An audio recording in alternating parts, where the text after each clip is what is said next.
এখানে এক জাহাজ প্রচণ্ড ঝড়ের মধ্যে পড়ে লণ্ডভণ্ড হয়ে গেল।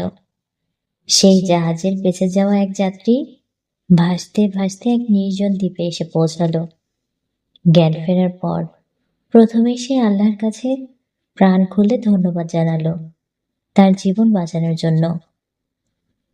প্রতিদিন সে দ্বীপের তীরে এসে বসে থাকত, যদি কোনো জাহাজ সেদিকে আসে এই আশায়।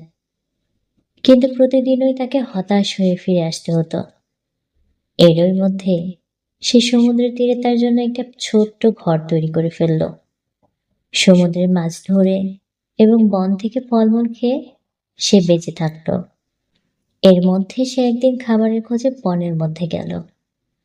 বন থেকে সে যখন ফিরে এলো তখন দেখল তার রান্না করার চুলা থেকে আগুন লেগে পুরো ঘরটি ছাই হয়ে গিয়েছে এবং তার কালো ধোঁয়ায় আকাশ ভরে গিয়েছে। লোকটি চিৎকার করল, হায় আল্লাহ, তুমি আমার ভাগ্যে এটাও রেখেছিলে।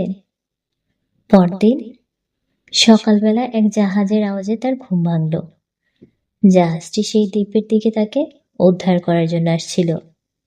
সে অবাক হয়ে বলল, তোমরা কিভাবে জানলে যে আমি এখানে আটকা পড়ে আছি?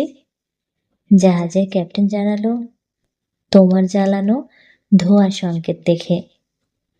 কিছু কিছু সময় আমাদের জীবনে এমন কিছু ঘটে যা আমরা বুঝতে পারি না, যে আল্লাহ পাক আমাদের ভালোর জন্য করেছেন। ধৈর্য রাখুন এবং সৃষ্টিকর্তার উপর ভরসা রাখুন, দেখবেন আল্লাহ পাক আপনাকে নিরাশ করবেন না।